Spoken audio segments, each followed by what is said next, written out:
You're listening to the When Life Hands You Lemons podcast. But in an entry-level film production, it's one strike and you're out. You're fired. I'm not calling you back. If your goal today is to make a basket, we're going to make that basket.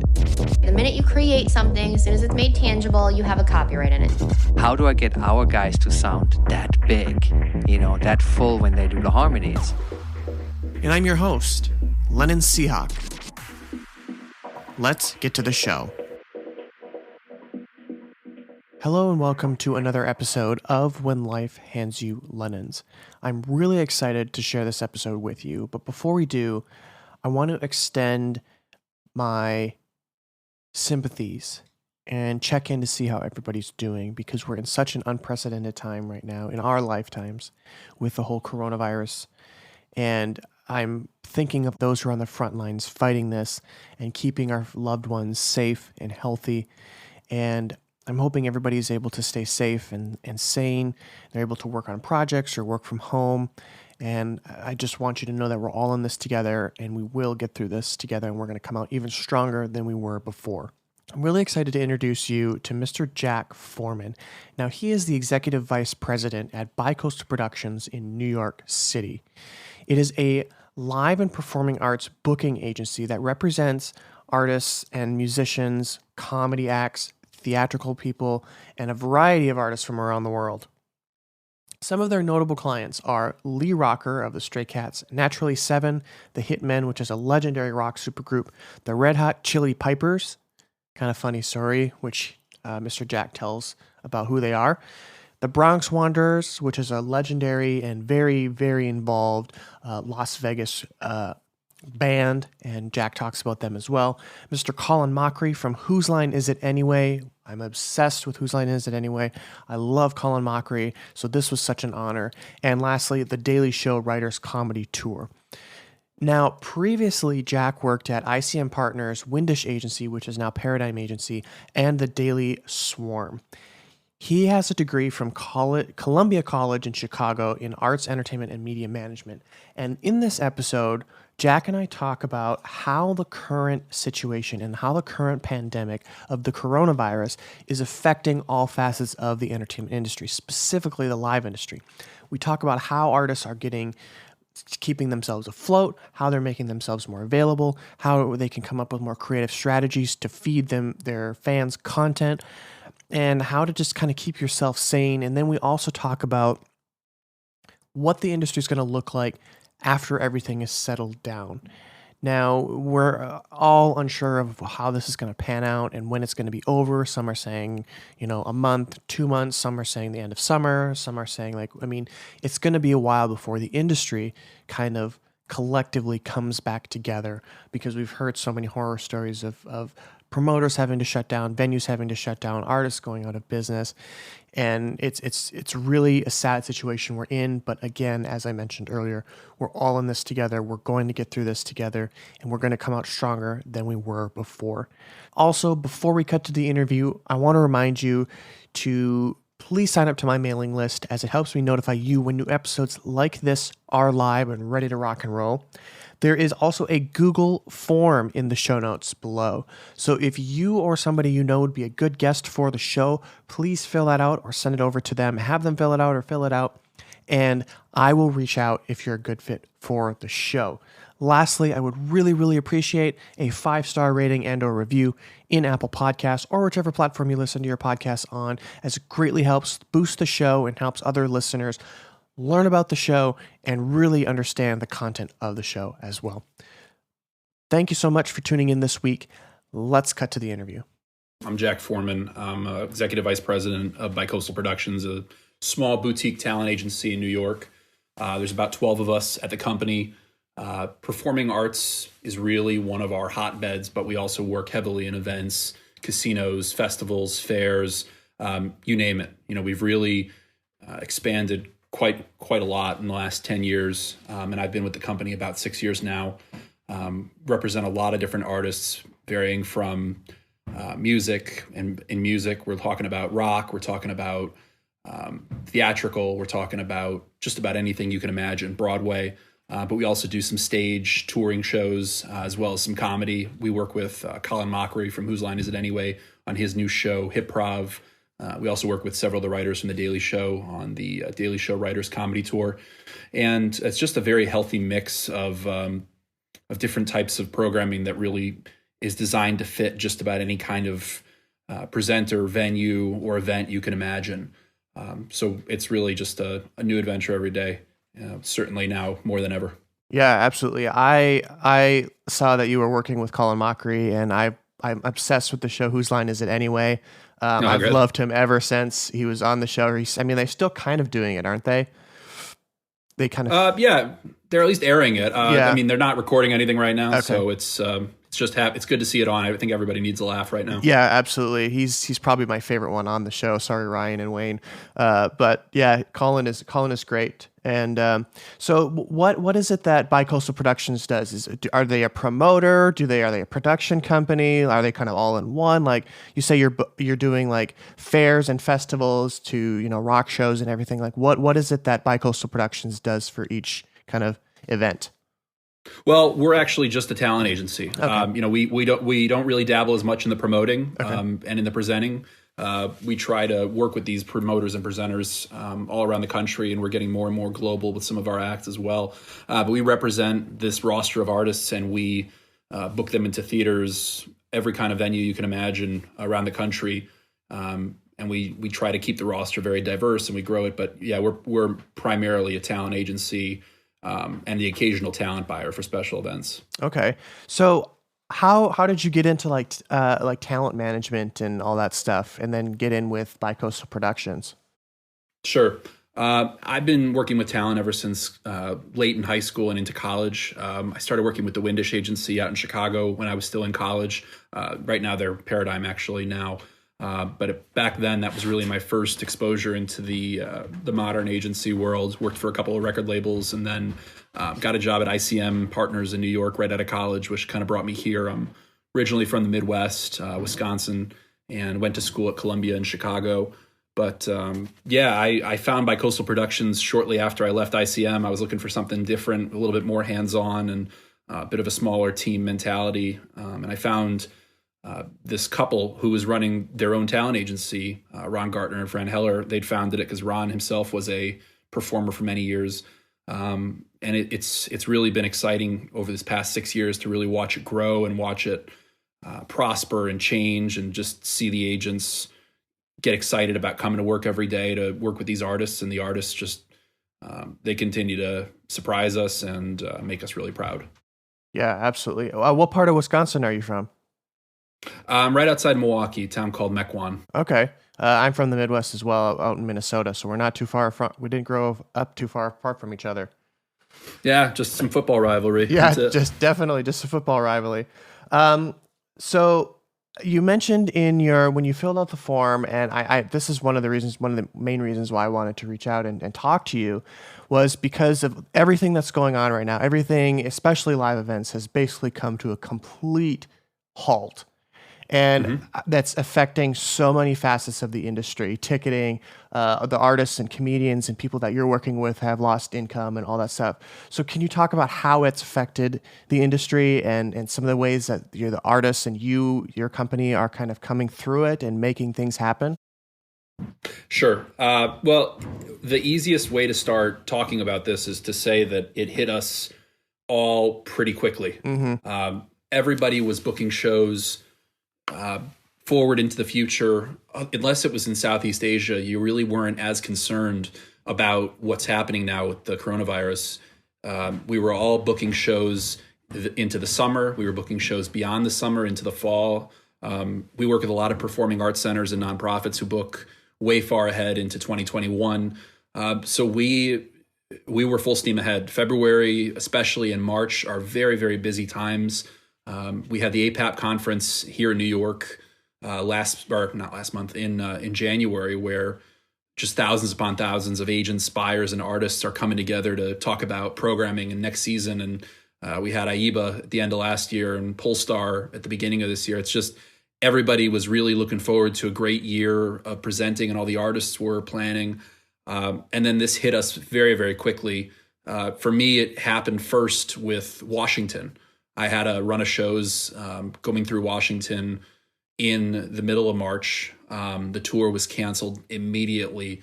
And just in the span of about 3 days, we lost an entire 2 weeks of a 1 month long tour of a company that was actually from Italy. So their main concern was actually just getting home rather than playing these shows. Thank God they were able to get out. But yeah, I think the biggest impact for us personally was just seeing these shows start to. We were getting these calls from venues saying, "Yeah, I don't know really what's going on. We got a mandate from our government. We got a mandate from our, from just about anybody. If they're on a college campus, they got a mandate from their chancellor. If they are associated with a public school system, they got a mandate from the district." It just all happened very, very quickly, and everybody had to react very quickly. The unfortunate part of it was that it was an immediate halt in revenue for all of these different types of organizations. The one that you have to talk about first are the presenters and the promoters and the venues, because they're really the link between the ticket buyers, the artists, the agents, and all of it. They got hit extremely hard. Quite a number of them had to lay off a significant amount of their staff, both temporary and part-time. It affected just about everybody from the start in our industry, and it really felt like it was targeting us specifically because of how many events it was canceling. But then, as the weeks followed, as you know, it affected every single person in the world basically with their businesses, and the economy is really in for it right now. But what really was kind of the saving grace in all of this, and what has shown us any kind of bit of light at the end of the tunnel, is the collaboration between people in the industry. Within days of all of this happening, there was a 1,000-person Zoom call with virtually every agent I know and a lot of the venues we work with different panelists and speakers talking about what they're doing off the bat to combat layoffs and things like that, because that's really one of the most devastating things that's occurring in the agency world, in the venue world, of course, in the promoter world. But it's really been exciting and inspiring to see the ways that people are finding each other in all this. They're finding a way to get together. They're finding a way to get creative. And I think everybody has to keep in mind that there's going to be an end to this one day, and you want to be able to look at each other in the mirror and say, you know what? We were good to each other. I was good to you. I was fair. I didn't try to take advantage of you. I didn't demand my final payment. And that's really the other thing that happened a lot in the agency world, was there was a lot of questions regarding contracts and what to do for canceled shows, which a lot of it was salvaged by rescheduling, but you just don't know when you can reschedule to it. It might have to be much later on. So you really caught a lot of different things that you never thought you'd experience, but it was the little things that promoters and that agents and artists were doing to help keep the fans engaged, to help keep morale up and raise money for the organizations that really needed it specifically. For instance, there's a promoter out in, I guess they're based in Washington and Colorado primarily. Emporium Presents. You may have heard of them. They, for instance, one of the guys who's a partner in that promoter, he set up something for all the stagehands in Denver where they could just all get together and get a free lunch. Not together, of course, but they could stop by this one place and get a free lunch on them. And that's just a tiny little thing. That's something small, but it affects a huge union of people who were all impacted by this. And in terms of the artists, they're all just learning how to be more and more creative with engaging their fans and keeping everybody excited. But this industry will never quite be the same, but I am confident that when it's over, we will have all grown for the better. It's just about survival, I think, at this point. Yeah, that's a lot of really good information, and I concur with you on all of it. And I work for Ari's Take, and he's come together and he's put together this online global music festival called Uncancelled Music Festival, and that those types of things have been popping up all over. Like Twitch has partnered with SoundCloud, and there's just been so many different partnerships amongst these huge companies with live streaming, which is kind of taking off. But now we know how important and vital it is in a time in a crisis like this to stay engaged with your fans and connected. And I'm seeing, people going live on YouTube and they're doing different events and all, like they're throwing little festivals, just because of all the things that have been going on. And those are the types of things that keep us going and keep us hopeful in times like this. And I'm sure you're continuing to see it on your end in the comedy world as well, and things like that, people are going live and they're staying engaged with their fans.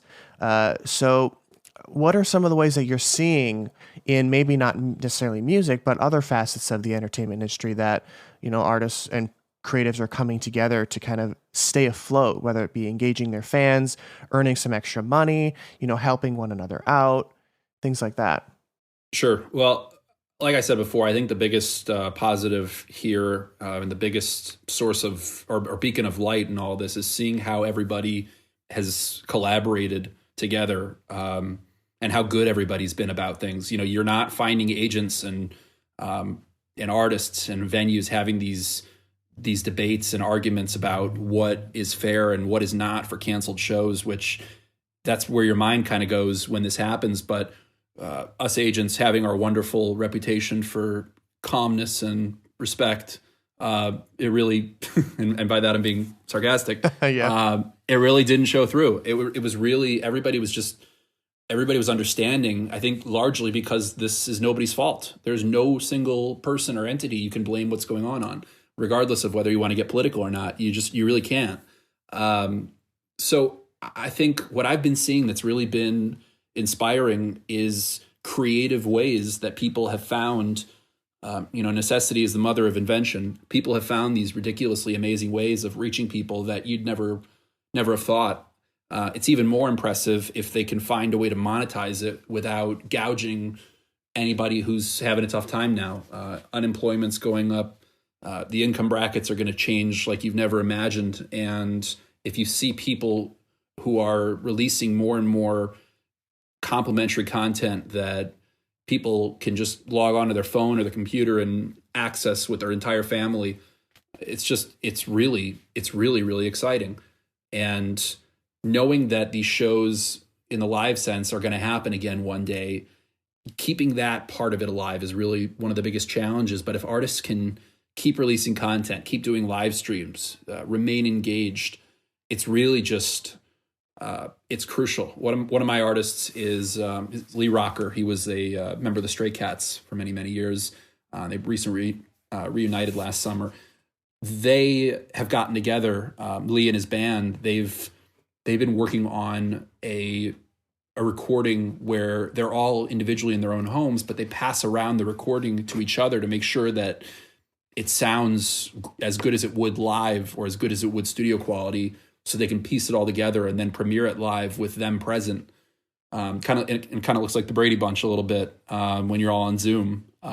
It's just all these little things that artists are doing to just try to keep people tuning in.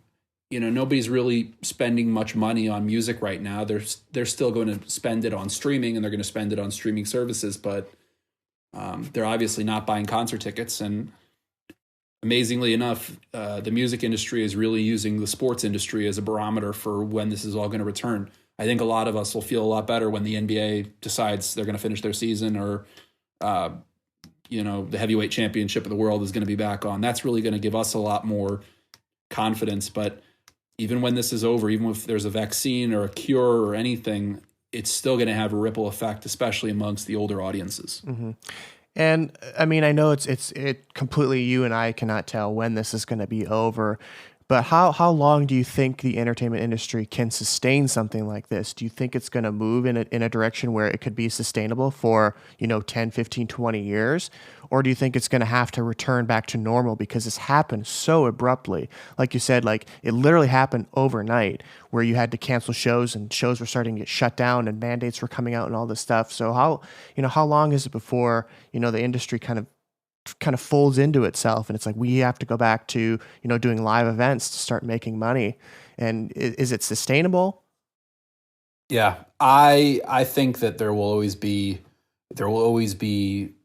an essence of what has always been, to put it in kind of strange words. Mm-hmm. There will always be people who want to go out and see live entertainment. There will always be people who are going to want to do it. It is going to have some improvements on it. I'm not going to lie. Unfortunately, some people will not survive this fiscally. Hopefully, everybody that we both know and come into contact with survives, with their health and with their families. But really, you're going to see a surge. You're going to see a surge. It's just a question of how it's going to look. The older audiences are going to be a little bit skittish, I think, at first, but at the end of the day, they're going to be wanting to get back out and see those shows. The younger people are going to be wondering when they can get back out to Coachella. It was as a millennial, you kind of have this mindset of Coachella was taken from us kind of abruptly. Yep. And it's not logical, but it kind of resonates in your head a little bit. There's going to be another Coachella. There's probably going to be extra festivals next summer to make up for the lapse that is about to occur this summer. And you're going to see promotion a lot farther in advance to keep people interested. I booked Lee Rocker for a festival out in Europe, not till summer of 2021, and the festival for summer 2020 is looking like it's not even going to happen. But what they're going to plan to do is announce all the artists a year in advance to try to generate that excitement and that buzz about it. And they just asked us for permission for it, and we said absolutely, because that's gonna keep people excited, and it's going to keep people just ready for when it does hit. The sports promoters are talking about being ready the second that the needle drops, but since you can't really prepare, I think that's a little bit premature. It's more about survival, making sure that you can hang on to your staff if you're a venue or an agency, and if you're an artist, just making sure that you can survive this. But once they do, you're going to see a lot of competition, but you're also going to see a lot of collaboration where you never saw it before. You're going to see new areas where artists can earn revenue that they never imagined before. You're going to see new platforms emerge in streaming. We're kind of experiencing that before that, but you're going to see more and more now. You're going to see more in the whole area of live entertainment, for that matter. It's bound to happen. It's just a question of when. The game will survive. It's just a matter of who the players will be and what their abilities will be. That's a really good point. And I think everybody today, regardless of, all the news and the negativity that we're seeing around this whole thing, is giving people glimmers of hope. Because some people, they've lost their jobs, they're isolated from their families, the people that they were closest to, and they're literally stuck at home and they can't go anywhere. So they've lost kind of all hope. They have no income. They're fearing they're going to lose their home.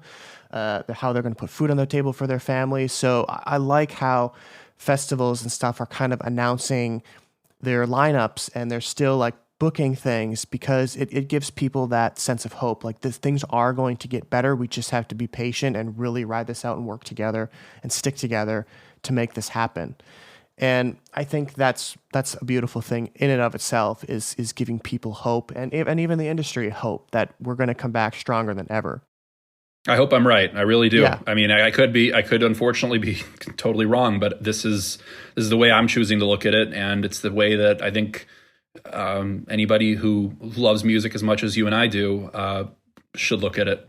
Absolutely. That's exactly how I'm looking at it too. I always give everything the benefit of the doubt, regardless of how negative it may be. There's always a silver lining in every situation. And this is not one to kind of push that aside and just say, oh, the world is doomed. Like, this is the end of humanity. Like, that's not the way to think of this. We're going to come out of this stronger than ever and better than ever. So going back just a little bit, you talked about, all the things that artists and people are doing now to stay engaged with their content and their audience and reaching new people. Do you think, I think, but I want to get your opinion on how some of these trends that these musicians and comedians and other entertainers are doing, like going live on Instagram and holding Zoom things, and they're going live on Twitch, and they're raising money for this and that and the other. Do you think these kind of trends are going to continue through past once everything's back to normal? Do you think that I was like, well, I made a lot of money doing this, or I was sustainable doing this, and I prefer to do this. It's more flexible. I'm just going to keep going live and doing this. Do you think that that's going to continue on through after this whole thing is blown over? Yes. And I'd say that because it was already emerging as such a massive field before this all happened for the last several years. not as much in music, but now it's going to see it more and more. I keep going back to sports, but really it's such a cousin in the world of live entertainment that you can compare the economics to. Billions upon billions of dollars from every type of investor you can imagine were pouring into sports once again in the fields of streaming. These entities overseas were investing all this money into new streaming platforms because more and more people were consuming content that way. I think it's is it tomorrow that this new platform Quibi is coming out, the app? Oh, yes. I was reading about that. So that's coming out tomorrow, and it couldn't have come out at more perfect time. I mean, they weren't intending it, but it is. Millennials especially have a less and less of an attention span. I can say that because I think I'm still technically a millennial. You have less and less of an attention span and less tolerance for having to wait to be entertained and to consume content. And now it's just getting easier and easier. And you keep saying necessity is the mother of invention. Everybody needs entertainment right now, and there's just going to be new and new ways to really get your fingers on it. Music even more, live music even more. So once this is over, people will ache to get back out there for quite some time. However, we do live in a Netflix and chill culture. Anywhere you look around the world, people do love their nights in, and they love saving money by, instead of going out, just putting on something to watch at home. And you're going to see it more and more. The festivals have been doing it for years now, but it's going to have an even greater feel to it when people get tired again, because they will. Humans will get tired. They'll want something that they can enjoy laying in bed, and that's really where this will come in. Mm-hmm. It's funny because like Coachella was obviously streamed live. Like you could tune into Coachella live and watch it on YouTube or Twitch or however they were streaming it. And I was basically attending Coachella from Florida when I lived in Florida from the comfort of my own home while I was working on, a project. And, these types of things are not anything new. And I think it's so cool that now we took streaming for granted, and now it's like this literally the only method we can use to stay engaged with people. And I think it's cool. It's a technology that is so revolutionary, and especially in a time like this, who would have ever thought that this was ever going to happen, and that simply going live on Instagram or going live on YouTube would be so fundamental in our careers, and it's keeping yourself afloat. It's just crazy to me. And like you said, it's everything. Necessity is what was that quote? I love that quote. You said it a couple times. Oh, necessity is the mother of invention. Yes, necessity is the mother of invention, and I think in a time like this, it's key. So you mentioned also talking like creative ways. What are some of the creative ways that you're seeing, whether it be comedians or musicians, or like you mentioned, Lee Rocker was, they were putting together that band and kind of doing a Zoom thing and everything, and then going live with it. What are some other ways that you're seeing people and going live and being creative with what they have? One thing that's kind of emerged, in the quest to find new ways of seeking revenue at a time like this, which is you're thinking sometimes as a musician that it's damn near impossible to get anybody wanting to spend money on what's going on. But one thing that I've seen kind of oddly reemerge is the fan club mentality. There are various platforms that I'm sure you're familiar with, like Patreon, I hope I'm saying that right. Yep. Where these artists will literally have the means to create an entire fan club for their closest fans to remain engaged with them on a bit of a closer level. Again, from the comforts of their own home, where they can offer their content as a premium, that other fans won't get when they tune in for free. So that's something that I'm seeing a lot of. One artist that we know out in South Carolina, a terrific orchestra. We dabble a lot in the classical world more and more with a lot of our friends in this industry because it's still very alive and well. One of them got a local restaurant to sponsor them. Wow. In their live streams, and they were streaming with an intended audience of the South and North Carolina area, where there's a chain of restaurants that everybody loves to go to, and they bought into that. you're not going to want to ask for money from any of the fans tuning in. I think that a lot of artists probably get that in their mind, and it's okay that they do, but you really can't ask for money when people are bleeding right now. People will still buy things, however, that they're interested in. One of the things that a lot of their local restaurants are trying to do is they're telling people, hey, buy gift cards, because when this is over, we'd love to have you again. But if you don't buy gift cards, we're not going to make it to when this is all over.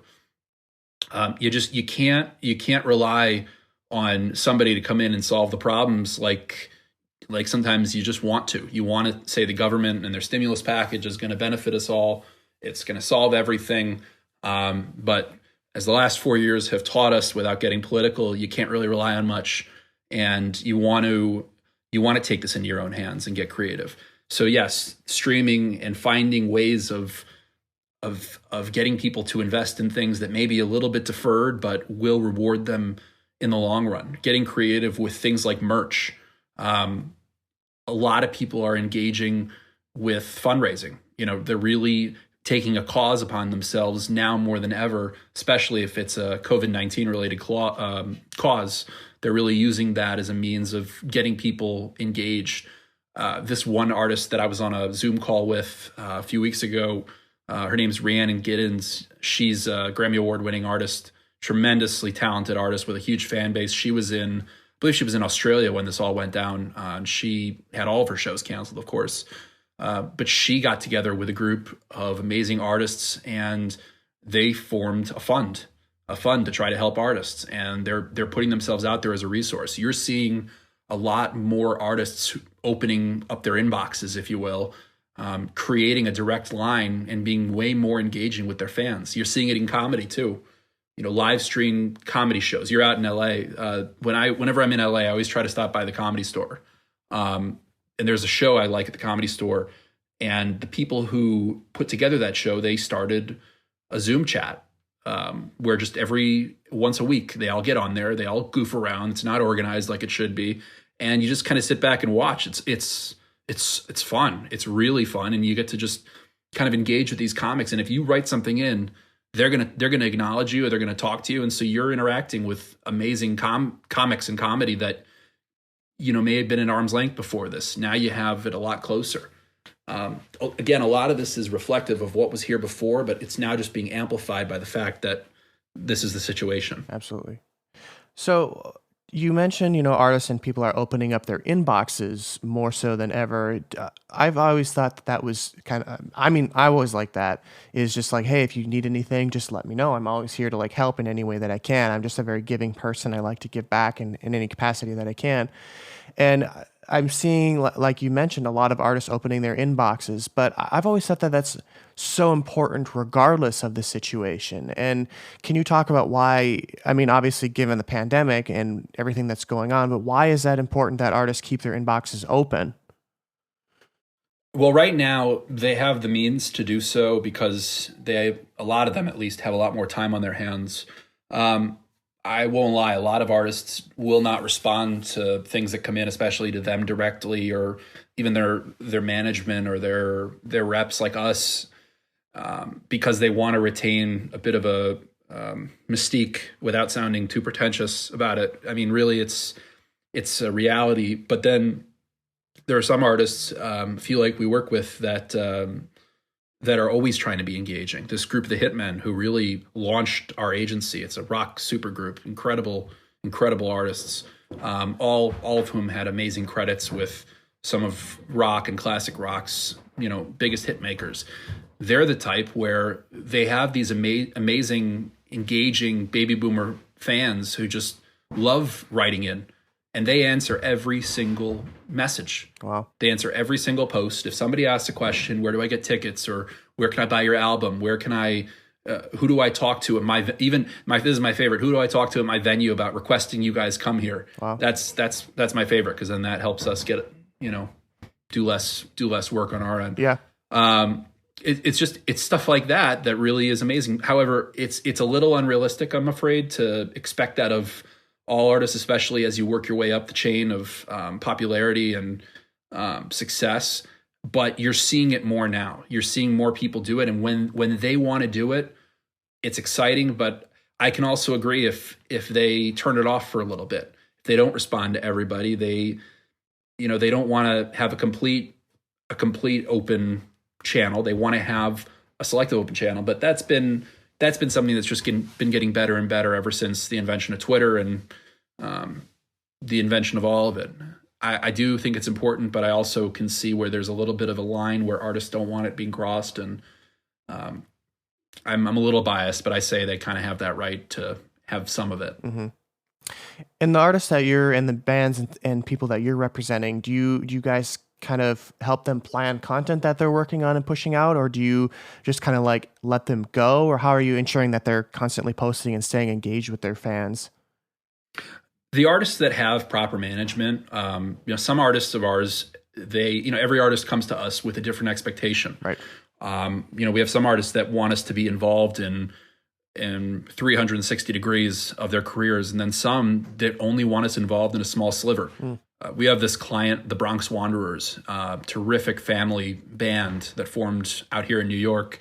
They have a 5-night-a-week residency in Vegas. They're at Harrah's, and they sell out all the time. They're a tremendous show, and they only want us booking them, a handful of nights a year on Saturday nights so that they can escape.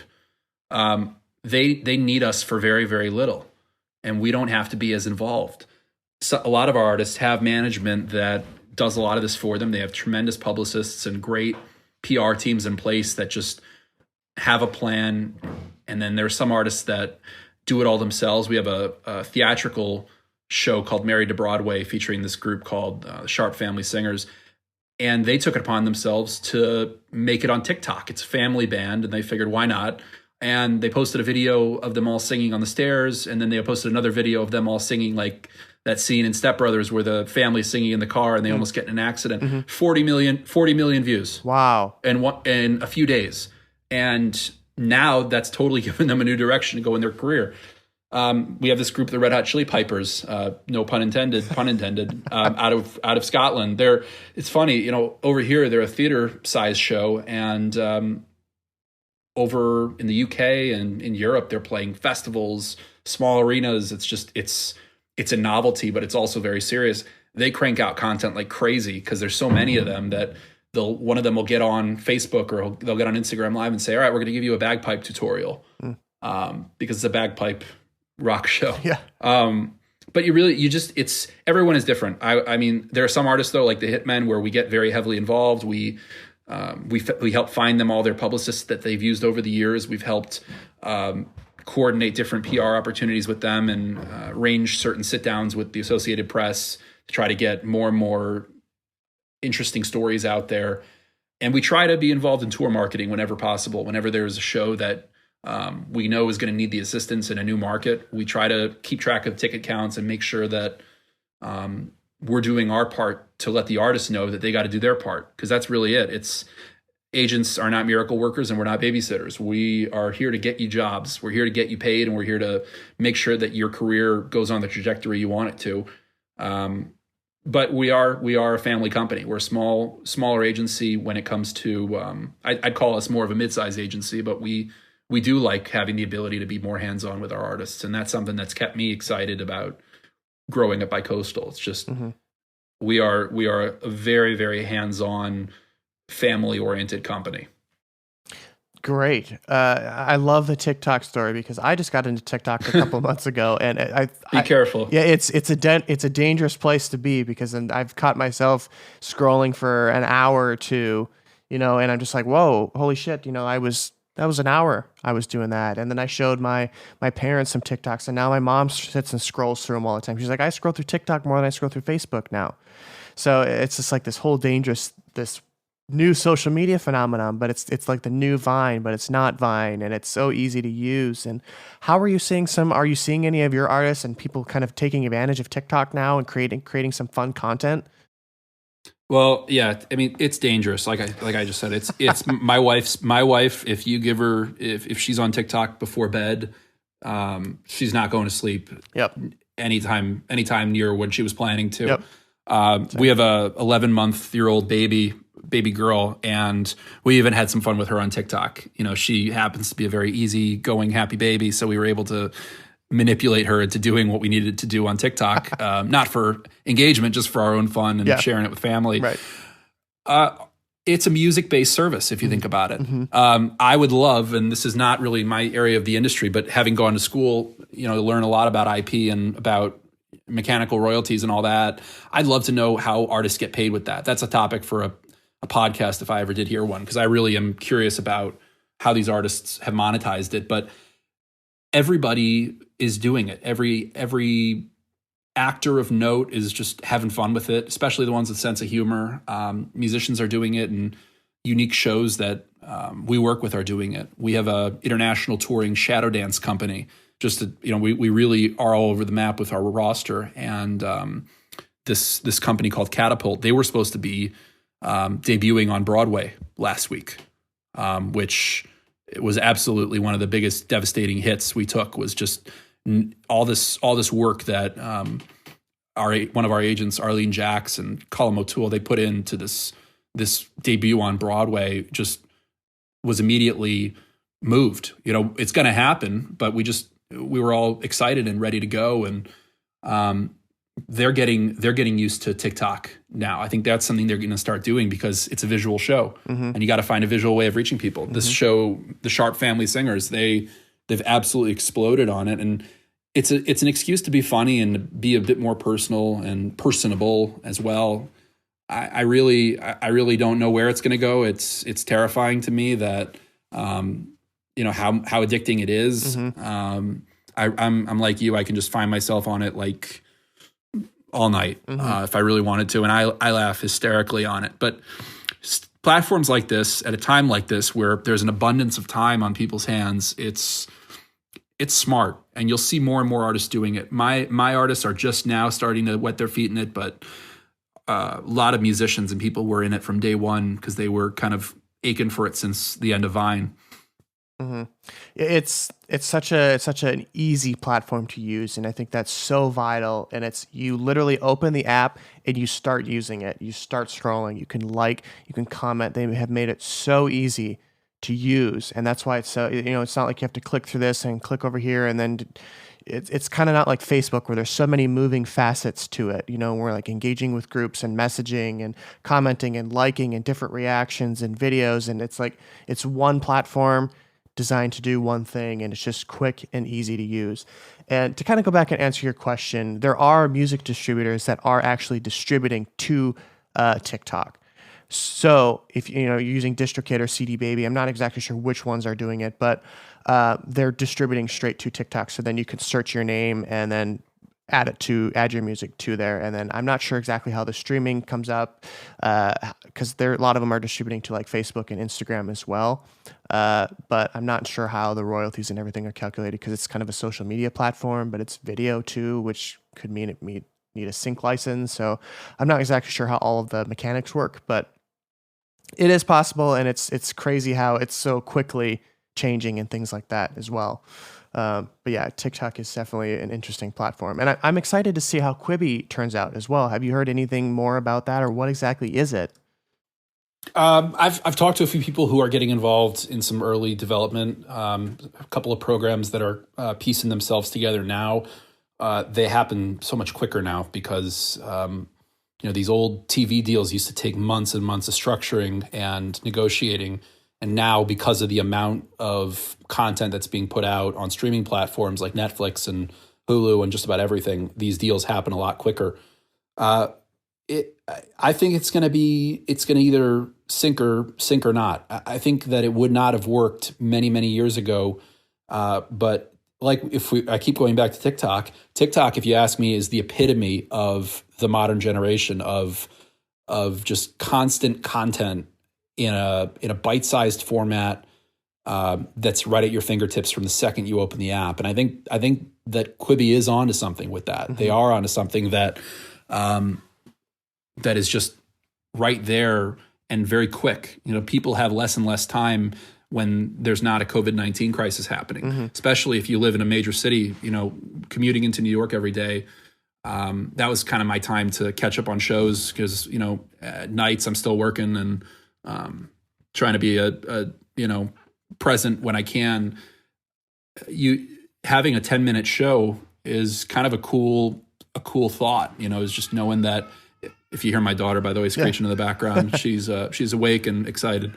As I was saying, I think it can only be interesting to see. It's not a bad idea at all. I think a lot of actors are getting involved in it because we just have lower and lower attention spans.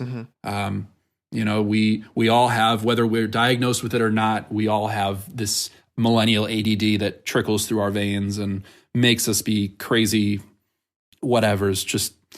It's bound to happen, and I think they're onto something with it. So let's see where it goes. Yeah, I'm excited to see how it too. I'll have to check it. I mean, I've only seen it in like headline stuff. I haven't actually looked into it, so I'll have to do some digging into it today a little bit, see what it's all about. So lots of good information. Thank you so much for it so far. I really appreciate that. So just kind of like the last couple wrapping up questions here. We've been going for 45 minutes now. That's incredible. What's next? Like after everything starts to die down, we start to flatline. What can you see kind of happening, and how is the industry going to be a little bit different? Well, what's going to determine that is how everybody responds right now.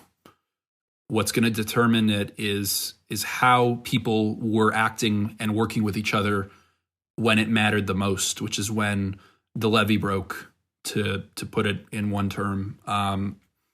That's really what's going to determine it. And there will be a way back. There will be a way for people to get back to work. It will be different, but there will be a resurgence of it. In 2008, we hit something that was kind of echoing this a little bit, but we found a way back. And then there have been times where there's been a significant boom. And just like streaming arose recently, there's going to be something else. I don't know what it's going to be very honest with you, but that's kind of why I wanted to get involved in live entertainment over recording. Was just, yes, there's always going to be recording, but there's nothing like a live show. Mm-hmm. There's nothing like being in a crowd of people, having a shared experience with complete and total strangers, soaking up something that you're just so excited about and that you really feel with just every sense.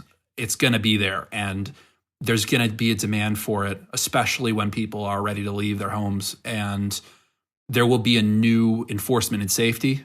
That's another thing that has evolved whenever there's been a crisis of any kind. The saddest being the mass influx of gun violence occurrences in our industry. It's given birth to amazing security measures. And that's going to be a thing. You're going to see a lot more health measures taken at concerts that you never saw before. And you know what? We're going to say to ourselves, how come we didn't think of that before? Because we didn't think of it before. We never had to think about it before. But you're going to see a lot of that. And you're going to see a lot more people working together that never were. Right now, I guarantee you, if you reach out to people that wouldn't return your call, you might have a better shot of reaching them now than you ever would before, because A, they have the time, and B, everybody's alone. Everybody's working from home right now.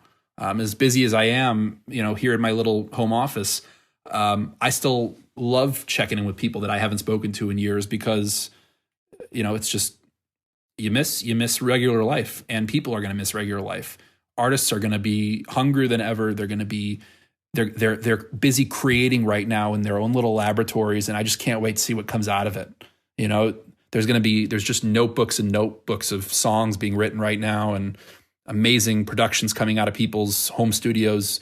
It's going to be big. It's going to be exciting, but it's going to be different. And like I keep saying, it's how people act now that is going to dictate where they're going to be at the end of this. If you were accommodating, if you were respectful, if you were a good human being, you're going to be remembered for that. You're not going to be remembered for the little things. It's going to be that. So, yeah, I love that. And it's a test to humanity too. There are good people out there. I always give people the benefit of the doubt. There's so many good people out there, and this is a time to really make them shine. Like you said, when the episode first started, is, these people are not going to be the ones that are asking for their final payment. They're not going to be sending out invoices. They're going to be working with you, and, contractually, they're going to kind of like forgive some things and be very feasible and work with you. And those are the good people that are going to come out stronger and better than ever. So how if anybody has questions on what you said in the show, has questions on your company and anything like that, how can they reach out to you and stay connected with you and or BiCoastal Productions? Sure. All of our information can be found on our website, BiCoastalProductions.com. I'm happy to take any information. Submissions are probably pretty backlogged right now, but when it comes to just checking in, if you got a question for me, you can always email me, Jack@BiCoastalProductions.com. Yeah, Great. love to keep the conversation going with anybody, because there's bound to be some interesting ideas and things that pop up. Absolutely. And I'm excited to hear those ideas as well. So I'll put all that information in the show notes below so people can easily access that and reach out if they have any questions for you. So I want to take this final last couple seconds here to thank you so much for being on the show. Thank you for your time today. It was so great, and it was great to talk to somebody in the live entertainment world and kind of get your opinions and how you see the industry changing and what's going on in that respect. So thank you for your information and your time today. You as well, Lennon. Thanks for having me on the show. Appreciate it. And always good to chat, and always good to hear what's going on in your world as well. Yeah, great. Thank you.